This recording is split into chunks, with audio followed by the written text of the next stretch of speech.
So I had a conversation with myself, and you know how I always tell people, well, they say AJ's over there talking to himself. He looks crazy when he's talking to his phone. He's just talking to himself. He's not talking to anybody.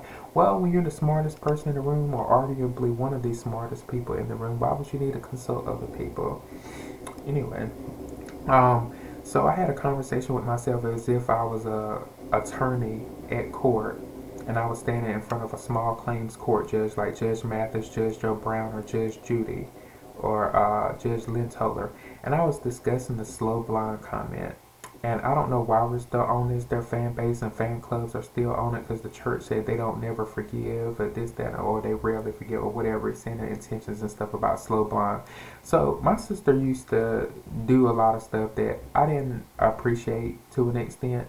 Them fighting in the church, fighting for their rank and stuff. And you would say it's similar to AJ. AJ fought for his ranks and stuff. Okay, but when you're in the church, I don't know a lot of how to do that stuff. So it's like playing against a toddler versus everybody who's been in the church system for working to be first lady and all this amongst all the other churches in the world forever. And you know, they got longer histories and longer this, longer that, whatever.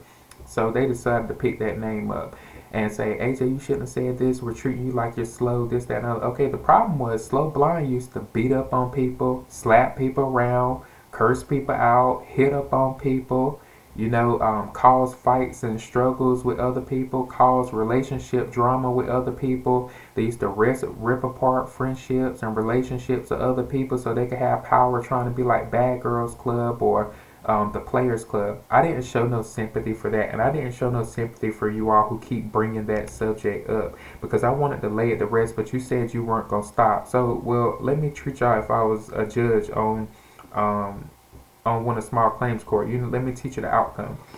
And it's very important that I say up here on the biography, and we'll move on because in a small claims court situation where I know for a fact I can prove how many times somebody got beat up, hit, slapped around, this, that, and the other, and kept doing it, and then the victim happens to be the bully's brother. So the brother gets to suffer as most brothers do. And it's funny because this consequence, it has ramifications for everybody. Why? Because when y'all do something like that and you continue doing it through your organization or company based off your opinion and your feelings, it affects everybody. And in a small claims court or a court of law where they have to rule on the outcome, where it could affect many brothers in that situation that are victims of their siblings' abuse, many sisters that are victims of their siblings' abuse, many victims of sibling abuse. So, myself personally, the way I took it, I wrote bullying versus reality television, where now all you see is the women trying to be superstars or get on Housewives or get on Bad Girls Club and stuff, where they up there beating each other up, calling people out their name, calling each other out their name, not knowing their lane, not staying in their place, not wanting to stay in their place. And my personal self, I told everybody that I charge $1,500,000 per request minimum. That's a minimum. It can get up to the billions, but it's a minimum. So I'm not unreachable to those that are at those level. I don't want to be so unreachable to people on the lower end just so y'all can make it look like, oh, he's competing out of his lane and he shouldn't be down here with this little amount of money beating up on people who don't have money like that. Because plenty of the ones that saying that y'all receiving dividends without strings attached from the biography on the Homage Network. So you shouldn't open up your mouth. Because in my eyes, if you made it to level 4, you're already at, through the report itself, you're at $4 million minimum. Your net worth is $4 million minimum if you make it to level 4. Or if you're just on the biography, you're at least at 2 to 5 million. I know you're at least at 2 million to 5 million. I didn't want y'all's credit line. I didn't want y'all's money. I didn't want anything from you. It was complimentary because I was building it for a doctorate degree. So stop being so bitchy. I wrote bullying versus reality television because I'm starting to see the same exact consequences start happening because y'all don't correct people at the root of the issue and the roots of the problem. Because I work at multiple different companies, I can charge $5 million an hour If I got to sit somewhere for an hour, it'll be $5 million minimum per hour. It'll be 1,500,000 per request or favor or ask. So with that being said, with Slo Blonde, there were so many people that were speaking out about their children, but special needs, handicap, autism, um, physical handicap, disabilities, that does not give you the right to be rude to somebody, beat up on them, be violent with them, abuse them. Even if y'all were married in that situation, that does not give you the right, because you're mentally handicapped, mentally disabled, you're a patient of, you're autistic. That doesn't give you any right to abuse someone else, including domestic violence, domestic abuse. All that is domestic violence and domestic abuse. If you kept going with the Slo Blonde joke after somebody asked you to move on and y'all kept going, and I know it seems so worthy of a cause to say, well, my child has autism, my child has a mental handicap. Well, you know how special I am.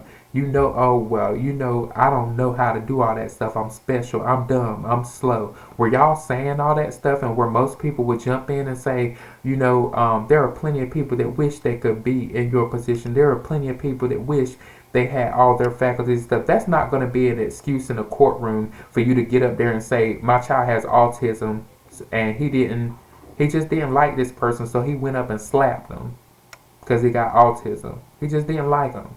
Or my child has dyslexia. He couldn't see the outcome. No, that's just a joke. But no, my child has dyslexia, so he needs to be excused from all his assignments because he can't read, instead of going to Sylvan or getting extra learning programs. Well, my child has bipolar disorder, so sometimes they just don't like a lot of people, or you know, they give attitude, or they pop off on people for this, that, and other. No, I'm gonna judge you based off the reaction of the person that you went to bully as somebody who's autistic or handicapped or mentally disabled or whatever. I'm gonna judge you based on what you do to somebody else, not based. And I'm gonna base the caretaker's work off of the caretaker and what they do in that position. Because if a caretaker allows it, or a parent allows it, just because they're autistic or special needs, this, that, and other, if the parent allows it or the caretaker allows it, why shouldn't they be sued? Why shouldn't they have to pay restitution? Why shouldn't they have to go through all those types of bounds? Because it seems like the only people that are around plenty of y'all for protection are those who are special needs. You think just because somebody that's special needs and can't get up out of their wheelchair, if they roll over my foot, I won't want to smack them or something? Well, he's mentally handicapped and disabled. You don't hit no person in a wheelchair. You don't run over my foot. Have some manners. Have some respect.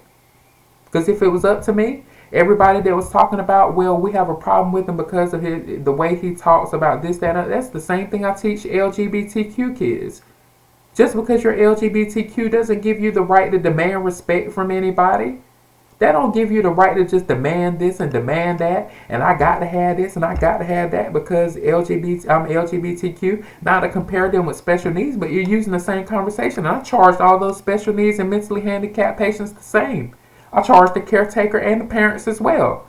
Why? Because if you were to bully AJ in that situation, well, he ain't special needs. He don't know what it feels like. It ain't his job to know what it feels like for you to be respectful and not to do domestic violence, not to do domestic abuse, not to be beating up on people, not to be using your handicap as a way to beat up on people and tinker with them and mess with them. No, I charge them all the same. So everybody that thought that they would continue with the Slo Blonde joke, don't do it, or I'm going to make a note in my notebook of how much you owe every time something slow happens, or every time something slow and blind happens, or every time something happens from a mentally handicapped or a disabled person where they disrespected somebody else, or every time somebody LGBTQ or bipolar, every time they do something to somebody else because they went out their way to do something to somebody else just because they weren't feeling it, or just because they were having a bad day, or just because, well, I should be treated fairly, and you know, I'm already not treated fairly, so why should somebody that's treated fairly, why should I allow them to do this, that, and other, or be treated fairly, and I can't? No, I charge them all the same. So if you don't want me to have a clap back and clash with you, then I suggest you stop doing what you're doing, or else get charged for the reaction, not for what you did to make the reaction.